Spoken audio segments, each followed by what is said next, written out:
Hi everyone, welcome back to Bible in a Year. My name is Natalie and we are reading the Bible cover to cover.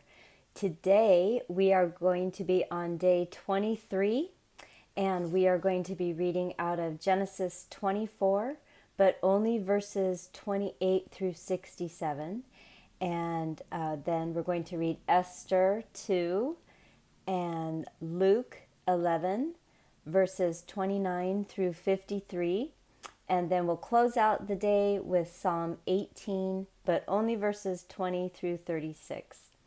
So I hope everybody is doing really well today. I have told you before that I do pre-record these posts or videos, vlogs. So right now it's actually pretty late at night for me.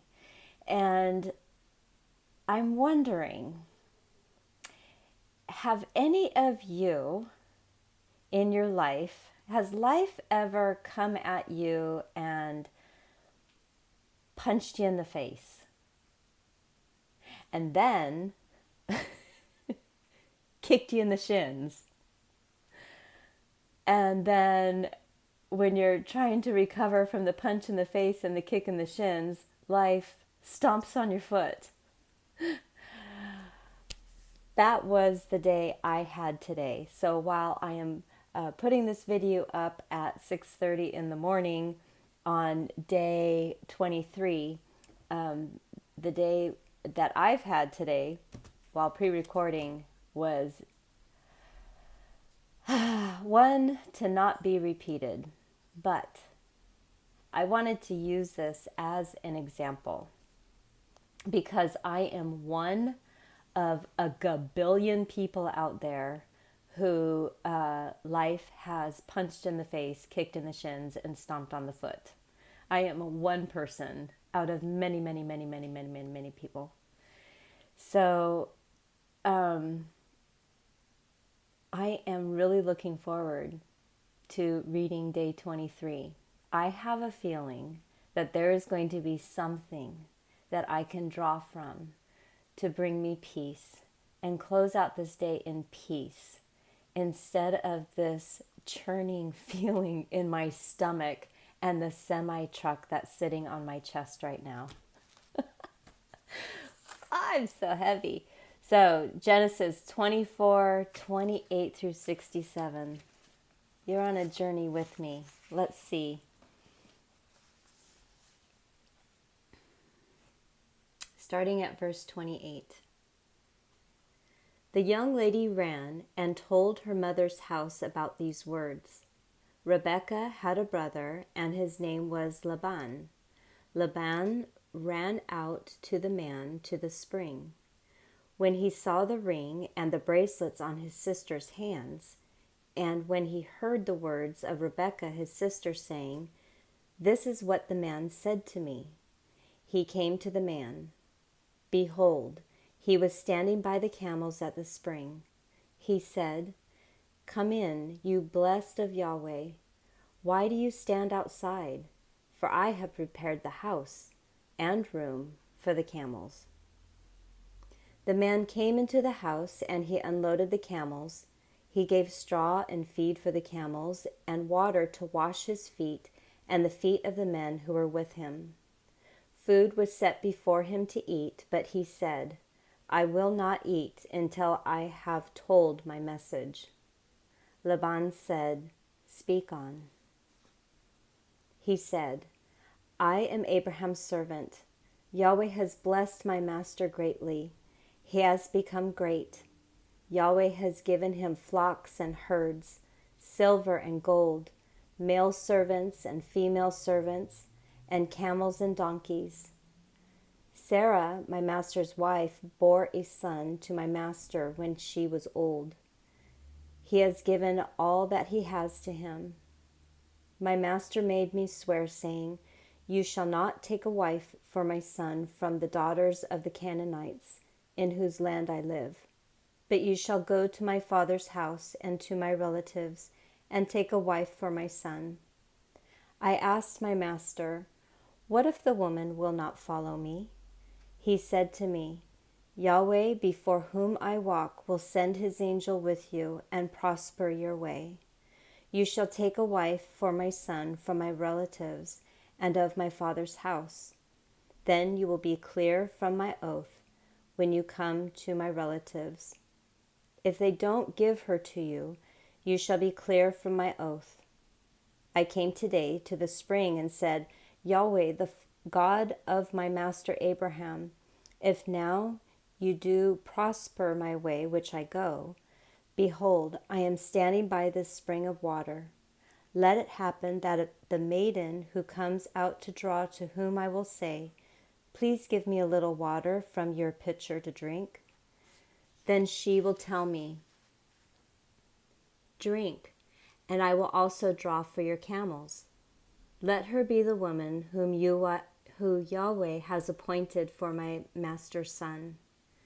Before I had finished speaking in my heart, behold, Rebekah came out with her pitcher on her shoulder. She went down to the spring and drew. I said to her, please let me drink. She hurried and let down her pitcher from her shoulder and said, drink, and I will also give your camels a drink. So I drank, and she also gave the camels a drink. I asked her and said, whose daughter are you?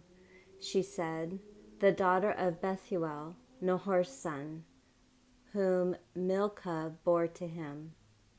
I put the ring on her nose and the bracelets on her hands. I bowed my head and worshipped Yahweh and blessed Yahweh, the God of my master Abraham, who had led me in the right way to take my master's brother's daughter for his son.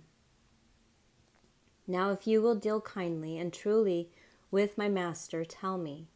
If not, tell me, that I may return to the right hand or to the left. Then Laban and Bethuel answered, the thing proceeds from Yahweh. We can't speak to you bad or good. Behold, Rebekah is before you. Take her and go, and let her be your master's son's wife, as Yahweh has spoken. When Abraham's servant heard their words, he bowed himself down to the earth to Yahweh. The servant brought out jewels of silver and jewels of gold and clothing and gave them to Rebekah. He also gave precious things to her brother and her mother. They ate and drank, he and the men who were with him, and stayed all night. They rose up in the morning, and he said, send me away to my master. Her brother and her mother said, let the young lady stay with us for a few days, at least 10. After that she will go. He said to them, don't hinder me, since Yahweh has prospered my way. Send me away that I may go to my master. They said, we will call the young lady and ask her. They called Rebekah and said to her, will you go with this man? She said, I will go. They sent away Rebekah, their sister, with her nurse, Abraham's servant, and his men. They blessed Rebekah and said to her, our sister, may you be the mother of 1,000 of 10,000s, and let your offspring possess the gate of those who hate them. Rebekah rose with her ladies. They rode on the camels and followed the man. The servant took Rebekah and went his way. Isaac came from the way of Beer-lahai, for he lived in the land of the south. Isaac went out to meditate in the field at the evening. He lifted up his eyes and looked. Behold, there were camels coming. Rebekah lifted up her eyes, and when she saw Isaac, she got off the camel. She said to the servant, who is the man who is walking in the field to meet us? The servant said, it is my master. She took her veil and covered herself. The servant told Isaac all the things that he had done. Isaac brought her into his mother Sarah's tent and took Rebekah, and she became his wife. he loved her. So Isaac was comforted after his mother's death. Ah. Go like that. Wow. All right, so moving on to Esther 2.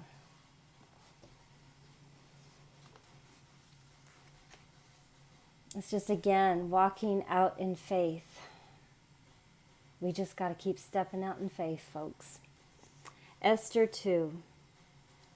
After these things, when the wrath of the king Ahasuerus was pacified, he remembered Vashti and what she had done, and what was decreed against her. Then the king's servants who served him said, "Let beautiful young virgins be sought for the king.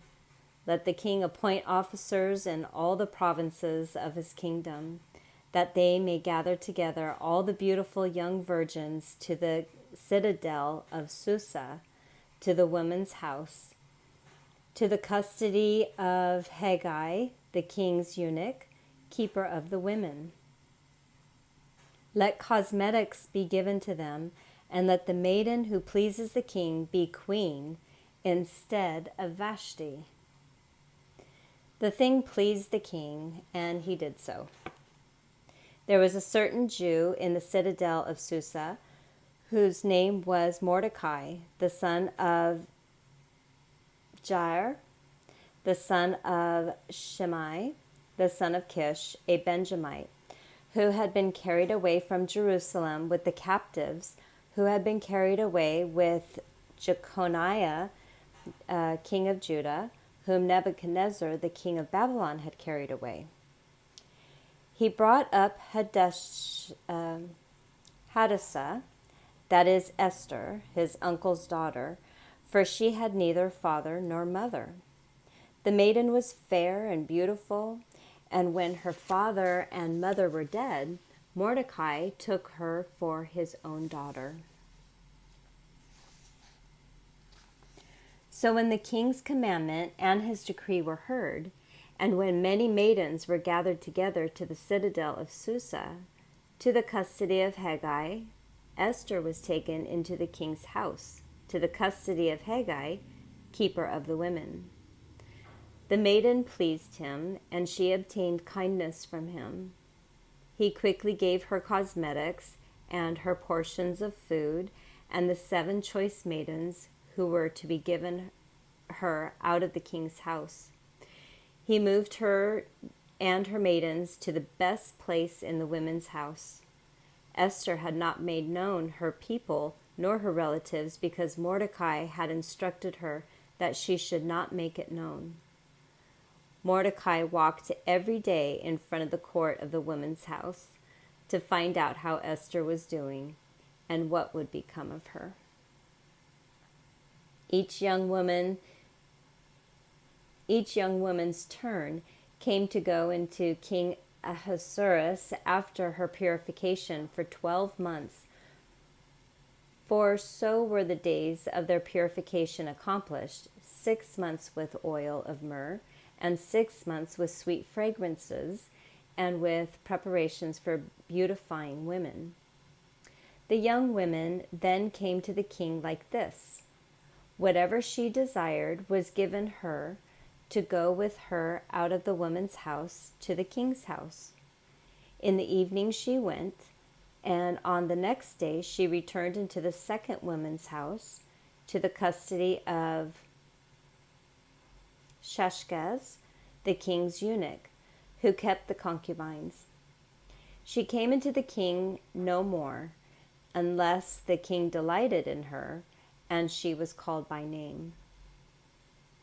Now when the turn of Esther, the daughter of Abihail, the uncle of Mordecai, who had taken her for his daughter, came to go in to the king, she required nothing but what Haggai, the king's eunuch, the keeper of the women, advised. Esther obtained favor in the sight of all those who looked at her. So Esther was taken to King Ahasuerus into the royal house in the 10th month, which is the month of Tebeth, in the 7th year of his reign. The king loved Esther more than all the women, and she obtained favor and kindness in the sight more than all the virgins, so that he set the royal crown on her head and made her queen instead of Vashti.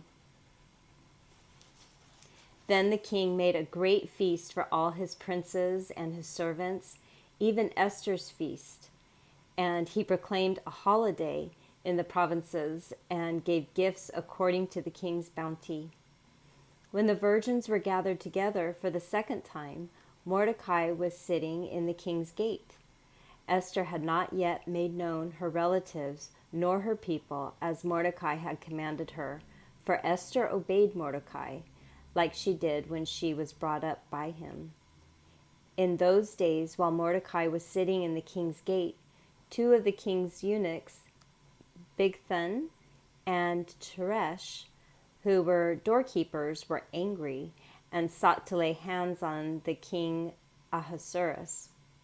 This thing became known to Mordecai, who informed Esther the queen, and Esther informed the king in Mordecai's name. When this matter was investigated, and it was found to be so, they were both hanged on the gallows, and it is written in the book of the Chronicles in the king's presence.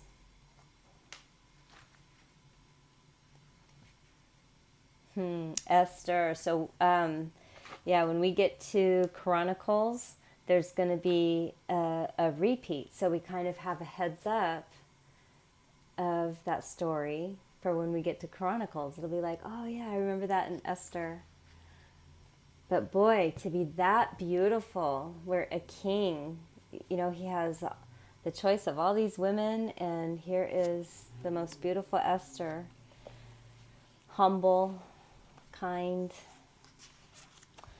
So Luke chapter 11, 29 through 53.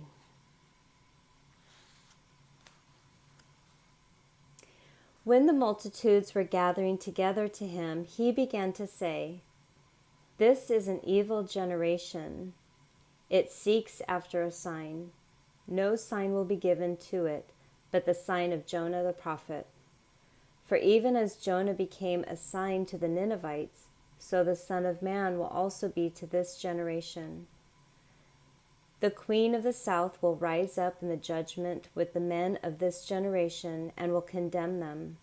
For she came from the ends of the earth to hear the wisdom of Solomon, and behold, one greater than Solomon is here. The men of Nineveh will stand up in the judgment with this generation and will condemn it.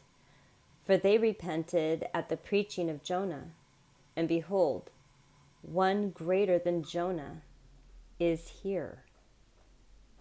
No one, when he has lit a lamp, puts it in a cellar or under a basket, but on a stand, that those who come in may see the light. The lamp of the body is the eye. Therefore, when your eye is good, your whole body is also full of light. But when it is evil, your body also is full of darkness. Therefore, see whether the light that is in you isn't darkness.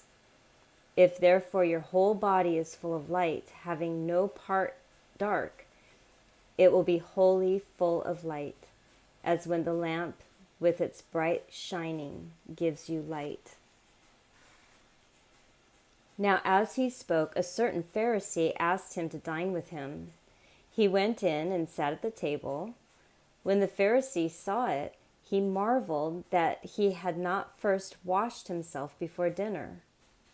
The Lord said to him, "Now you Pharisees cleanse the outside of the cup and of the platter, but your inward part is full of extortion and wickedness. You foolish ones, didn't he who made the outside make the inside too? But give for gifts to the needy those things which are within, and behold, all things will be clean to you. But woe to you, Pharisees, for you tithe mint and rue and every herb, but you bypass justice and God's love. You ought to have done these and not to have left the other undone. Woe to you, Pharisees, for you love the best seats in the synagogues and the greetings in the marketplaces. Woe to you, scribes and Pharisees, hypocrites, for you are like hidden graves, and the men who walk over them don't know it. One of the lawyers answered him, Teacher, in saying this, you insult us also. He said, Woe to you, lawyers also, for you load men with burdens that are difficult to carry, and you yourselves won't even lift one finger to help carry those burdens. Woe to you, for you build the tombs of the prophets, and your fathers killed them. So you testify and consent to the works of your fathers, for they killed them, and you build their tombs. Therefore, also the wisdom of God said, I will send to them prophets and apostles, and some of them they will kill and persecute, that the blood of all the prophets which was shed from the foundation of the world may be required of this generation, from the blood of Abel to the blood of Zechariah, who perished between the altar and the sanctuary. Yes, I tell you, it will be required of this generation. Woe to you, lawyers, for you took away the key of knowledge. You didn't enter in yourselves, and those who were entering in, you hindered. As he said these things to them, the scribes and the Pharisees began to be terribly angry and to draw many things out of him, lying in wait for him and seeking to catch him in something he might say, that they might accuse him.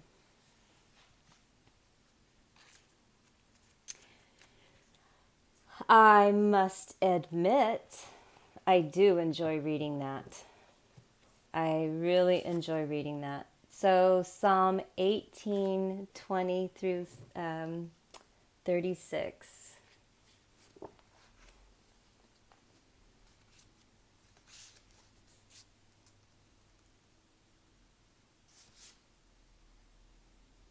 Okay. I'm so sorry. Psalm 18, verse 20 through there we are. Okay. Yahweh has rewarded me according to my righteousness, according to the cleanliness of my hands. He has recompensed me. For I have kept the ways of Yahweh, and have not wickedly departed from my God. For all his ordinances were before me. I didn't put away his statutes from me. I was also blameless with him. I kept myself from my iniquity. Therefore Yahweh has rewarded me according to my righteousness, according to the cleanliness of my hands in his sight. With the merciful you will show yourself merciful. With the perfect man you will show yourself perfect. With the pure you will show yourself pure. With the crooked you will show yourself shrewd. For you will save the afflicted people, but the arrogant eyes you will bring down. For you will light my lamp, Yahweh. My God will light up my darkness. For by you I advance through a troop. By my God I leap over a wall. As for God, his way is perfect. Yahweh's word is tried. He is a shield to all those who take refuge in him. For who is God except Yahweh? Who is a rock besides our God? The God who arms me with strength and makes my way perfect. He makes my feet like deer's feet and sets me on high places. He teaches my hands to war so that my arms bend a bow of bronze. You have also given me the shield of your salvation. Your right hand sustains me. Your gentleness has made me great. You have enlarged my steps under me.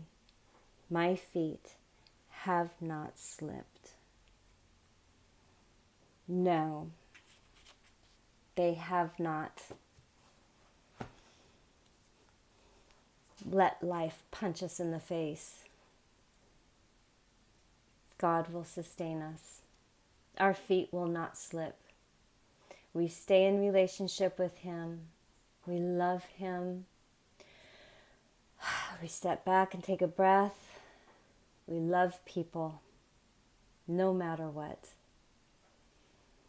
And that concludes our day 23. I am so glad you were here with me. Please come back for day 24. I must say, if I am going to show up here for 365 days in a row, there are going to be days that I might be a little ragged. So I'm so glad that you were here. And I'm so glad that we got to read. He does not fail us. He does not fail us, ever. Life is tough, but He is there. So, have a wonderful day, everybody, and we will see you tomorrow for day 24. Bye.